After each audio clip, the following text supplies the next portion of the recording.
one question I think a lot of people have right now, because many people have obviously left the sort of Western theistic traditions of their youth and headed off toward Eastern paths because they kind of couldn't buy into all the sort of fairy tales that were expected to be taken literally.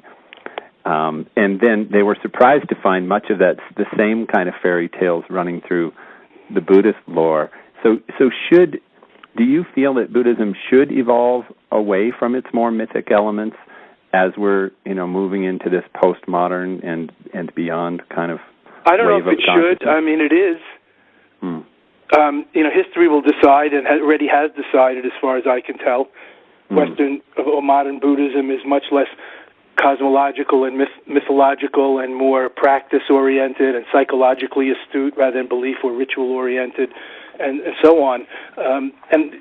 But on the other hand, all of these elements are common to the world religions. And for the general populace of Buddhists, they're praying over there to the big statue. And, of course, true Buddhists understand the inner meaning of that. But generally, all over the world, all the religions are the same. It's like a pyramid where at the base is the greatest number of people, and that's very exoteric religion, externally oriented.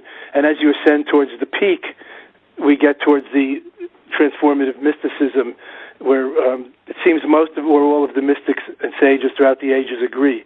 On the other hand, we could say that nothing really changes, that the work is preservation and adaptation, preserving the purest essence that has no real form and adapting it to different forms.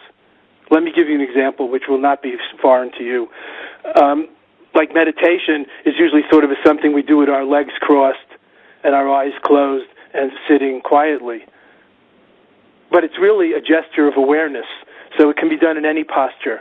You don't have to sit with your legs crossed on the floor in the squatting Indian position.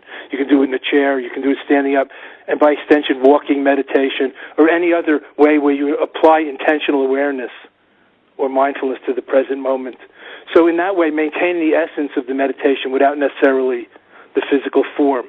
And in this way, adaptation as well as preservation goes hand in hand. It's not preservation versus adaptation, as some early critics or traditionalists were very concerned about, as the old world religions and schools of Buddhism had their encounter with modernity, with the Western world in modern times in the last 50 to 100 years.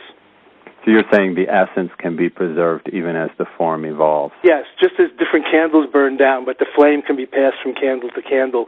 The essence of the spiritual fire, of the inner light, goes on, even though the candles may have different shapes or colors.